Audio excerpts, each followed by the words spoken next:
شيك مايك شيك مايك شيك مايك 1 2 3 مايك تيست 1 2 3. عم محمد عماد الدين عمدة بيحييكم قناتي انا مش انت. ايوه حول.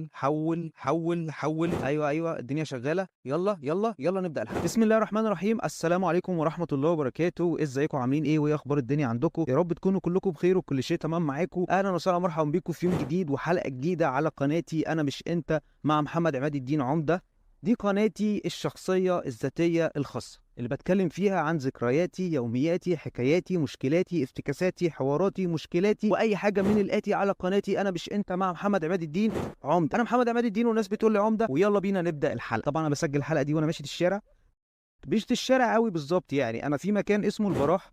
المكان ده في مدينة 6 أكتوبر، محافظة الجيزة، جمهورية مصر العربية. كفاية كده بس عشان الناس ما تملش يعني. المهم بقى ان احنا بقى دلوقتي في منطقة كده اسمها البراح، منطقة مكان واسع. طبعا اي مكان فاضي وواسع بسميه البراح، بقعد فيه لوحدي وبكون في براح مع نفسي. انا في العادة باجي هنا برد على الموبايل، بعمل مكالمات، ببعت رسائل على الواتس، برد على رسائل الواتس، او ساعات بقالي فتره باجي اصور نفسي فيديوهات. طبعا كانت جوده الكاميرا كانت تعبانه، مش عارف انا كنت بقول ايه فيها، فشكلي مش هنزلها. فنعتبر ان انا كنت بعمل تيست 1 2 3 يلا بينا. المهم دي قناتي، دي اول حلقه على قناتي، وان شاء الله الفتره اللي جايه هيبقى فيه حلقات كتير.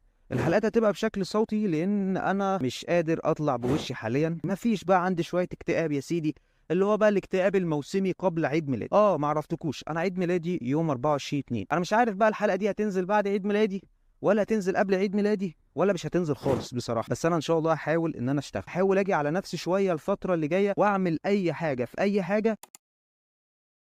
انا بصراحه مش عارف هل ده ينفع، هل انا هشتغل ولا انا هضحك على نفسي، لان انا بقالي فتره كبيره جدا بقول انا هشتغل وما اشتغلش خالص. وده طبعا بسبب ظروف عايشها وبسبب احوال بمر بيها، او العكس بسبب ظروف بمر بيها وبسبب احوال عايشها، او العكس برضه مش عارف بقى. احسبها زي ما تحسبها وتعالى لي هقول لك انا مين وبعمل ايه. انا واحد عادي زيك، مفيش اي فرق بيني وبينك، واحد عادي جدا، انسان غلبان بسيط زيه زي اي بني ادم. بحب اتكلم، بس طبعا انا في الحاله اللي انا فيها دلوقتي مش لاقي حد اتكلم معاه.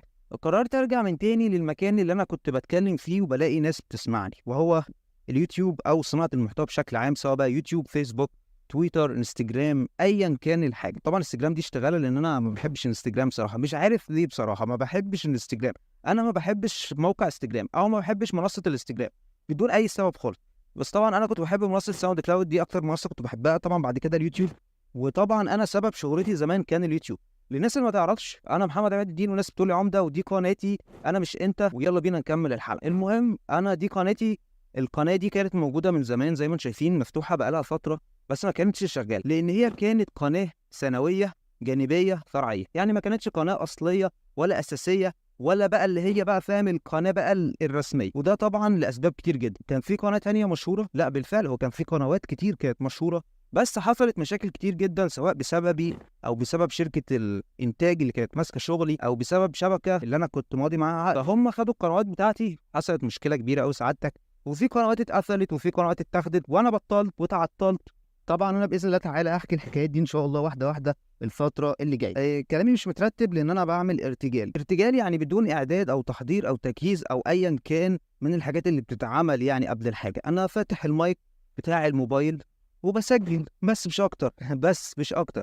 فان شاء الله خير. فان شاء الله الفتره الجايه هحاول ان انا اعمل حلقات اكتر، وان شاء الله هحاول ان انا انزل حلقات كل اسبوع او كل 10 ايام او كل يوم، مش عارف بقى بصراحه، لان انا حاليا مسحول في الشغل على الاخر خالص لشوشتي. يعني انا مسحول سهله صعبه جدا.